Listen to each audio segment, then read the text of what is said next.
6일 지방선거가 두 달여 앞으로 다가왔습니다. 대선이 초접전 양상을 보인 만큼 지방선거 역시 치열할 것으로 예상되는데요. 오늘 무슨 일 이슈에서는 이장섭 더불어민주당 도당위원장과 함께 지방선거에 임하는 전략과 각오 들어보겠습니다. 안녕하십니까? 예, 안녕하세요. 네. 자, 20대 대선 치열했던 만큼 여운도 깁니다. 대선 결과로 본 충북의 민심 어떻게 받아들이고 계신지요? 예, 여운이 깁니다. 아직까지도 그 패배의 충격에서 쉽게 벗어나지 못하고 있습니다. 그러나 이제 저희들이 부족했죠. 국민들 마음을 사기에 부족했던 것들이 사실이고, 이번에 국민들의 어떤 부분들이 저희들이 부족했는가라는 부분들, 민심을 좀 제대로 분석하고 살펴서 지방선거에서는 그래도 우리 더불어민주당이 유능하다, 지방을 잘 이끌어갈 수 있지 않겠냐라는 부분들을 또 호소하고 정책으로서 또 제시하고 그럴 생각입니다. 네, 이제 말씀하신 것처럼 이번 지방선거에서 분위기가 이어지나 아니면은 반전할 것인가가 관건입니다. 필승 전략 어떤 게 있으실까요?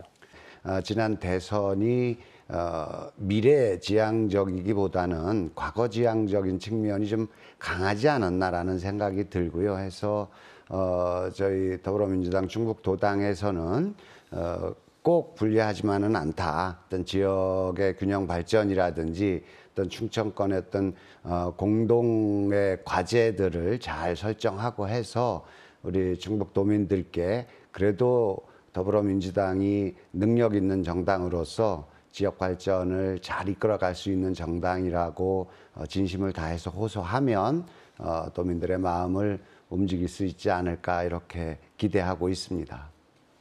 네, 대선도 접전이었고요. 이번 지방선거도 치열할 걸로 예상이 됩니다. 이번 지방선거에서 가장 큰 승부처 어디로 꼽으시겠습니까?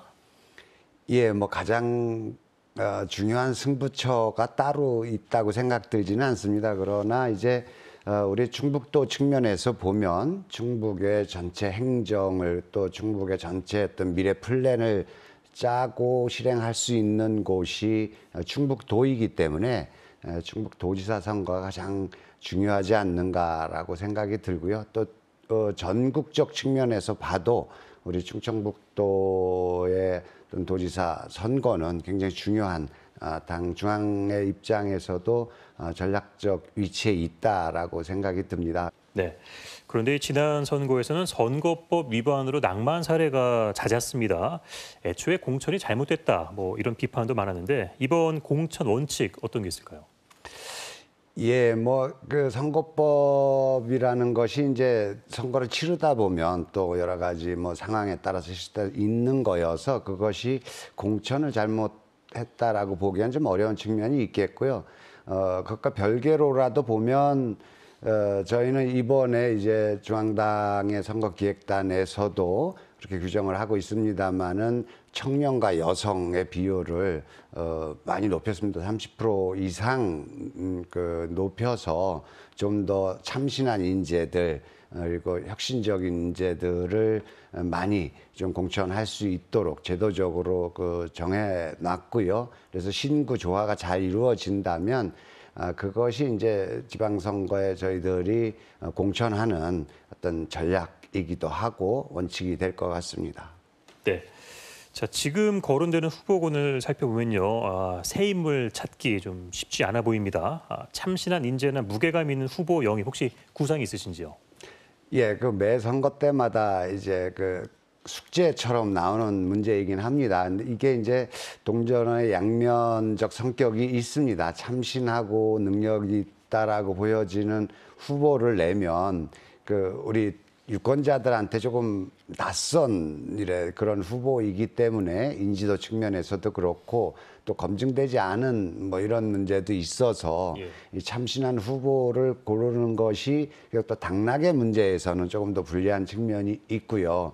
그러다 보니까 늘 이 조화를 어떻게 이루느냐가 숙제가 되겠죠. 해서 어쨌든 지역에서의 어떤 그 민심을 잘 반영하고 지역의 미래 비전을 잘 이끌 수 있는 사람이면 그게 뭐 참신한 인재여도 관계 없겠고 또 그동안에 여러 가지 경험을 쌓고 오는 분이어도 관계 없습니다. 해서 어떤 참신성 이것들은 결국은 유권자이신 도민 여러분들이 어떻게 선택하느냐의 문제로 좀 귀결되는 것 같아서요. 그러나 저희들은 이제 신구의 조화를 잘 이룰 그런 생각을 갖고 있습니다. 네. 그동안 충북지사 후보로 노영민 전 대통령 비서실장이 유력하게 꾸준히 거론이 됐습니다. 그런데 이 대선 이후에 노 전 실장에 대해 당내에서도 좀 출당 요구의 목소리도 나오고 있고 당내 비판이 꾸준하게 이렇게 제기돼 왔습니다. 노 전 실장이 지방선거에 출마할 수 있는지, 만약에 불출마한다면 대안이 혹시 있으신지요? 뭐 당연히 출마할 수 있겠죠. 지금 말씀하셨듯이 당내에서 약간의 목소리가 있는 부분들은 이제 이번 대선이 정권 교체를 해야 된다라는 여론의 비중이 높았기 때문에 그것들에 대한 어떤 책임이랄까요? 과거를 이제 반성하는 과정 속에서 이런저런 이야기가 나왔었는데 그렇게 크게 뭐 비중 있게 나온 얘기는 아니고요. 저 개인적으로 생각해 볼 때 노영민 전 실장님 같은 인물을 지역에서 여야를 뭐 떠나서 다시 이게 찾기가 쉽진 않다라는 생각이 좀 들고요. 여러 가지 뭐 국회에서의 경험 또 국정 운영 경험이라든지 그동안에도 꾸준히 이제 뭐 지역 어떤 정책과 관련한 부분들 여러 그 자문을 하셨던 측면도 있고요. 또 어떤 그 외교적 측면에서 또 한반도 외교 측면에서도 그렇고 안보적 측면에서도 그렇고 뭐 그렇기 때문에 저는 여야를 떠나서 이런 정도의 경험이 있는 분들은 우리 지역에서 잘 보호해야 된다라는 생각이 들고 그래서 저는 뭐 충청북도의 도지사로 저희 그 더불어민주당 후보로 나가는 데는 큰 문제가 현재로서는 없다라고 그렇게 생각하고 있습니다. 네, 알겠습니다. 오늘 말씀은 여기까지 듣도록 하죠. 고맙습니다. 예, 고맙습니다. 네, 지금까지 이장섭 더불어민주당 충북도당 위원장과 함께했습니다.